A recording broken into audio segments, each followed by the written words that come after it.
Новая партия летнего урожая от сада «Гигант» поступит в российские магазины. Собрано 17 тысяч тонн урожая. Это не тот объем, которого ожидали садоводы. Погода в 2020 году не была благосклонной к посадкам. Сейчас на предприятии сортируют фрукты перед дальнейшей их погрузкой.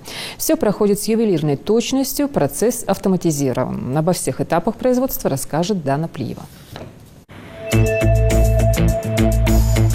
Помыть, рассортировать и разложить по ящикам. Урожай яблок в саду «Гигант» давно собран. Теперь их готовят к поставке на прилавки магазинов. Причем не только нашего региона. Вкусные плоды с ингушской земли ждут по всей стране. Начиная с Сибири и заканчивая Калининградом. Рабочий процесс начинается прямо со склада, где одновременно может храниться около 60 тысяч тонн продукции. В одной смене занято до 300 человек, 100 из которых занимаются сортировкой яблок. Для Лидии Галаевой, как и многих, работа несложная и даже приятная.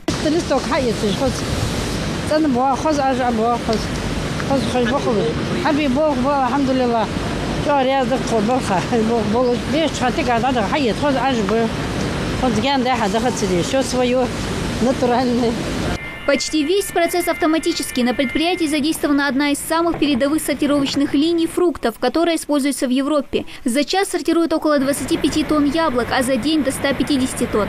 Для этого нам пришлось научить наших операторов, наших электриков, тех, кто обслуживает эту линию, чтобы они соответствовали уровню качества, уровню стандарта этой линии. Они прошли обучение здесь с итальянцами вместе, ездили и на другие предприятия смотрели. Поэтому кадры по готовили достаточно хорошие. А вот раскладывают фрукты по ящикам вручную. К работе тут относятся серьезно. Как выбрать самые лучшие яблоки, сотрудницам объясняют заранее бригадиры. Важен внешний вид, отмечает Аза Чесыгова. Продукцию делят на 3 категории. Первому сорту это чистое яблоко, у которого нет дефектов, нет болезней. Есть еще вторые сорта, в которые мы кладем нажимы, которые бывают, человеческие факторы. И есть потертость, бывает при собирании яблока.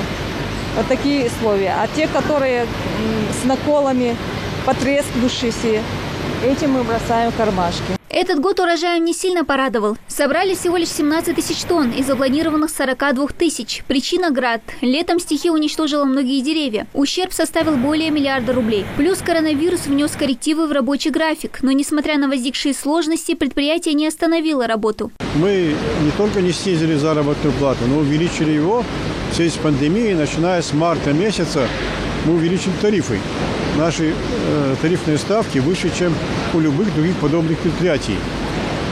Это поддержка, то, что мы делаем людям республики. Чтобы впредь капризы погоды не портили урожай, руководство намерено принять меры. Чтобы не повторить, защитить себя от подобных проблем, которые были в этом году, от града, мы в этом году накрываем 100 гектаров сада из виноградовой сетки. На будущий год планируем 200 гектаров. И так в течение 4 лет мы должны полностью защитить сад от проблем с градом. Кроме яблок, в предприятии выращивают сливы, персики, груши, виноград. Фрукты уже поставили в различные регионы страны. Дана Плиева, Адам Далаков. Новости 24.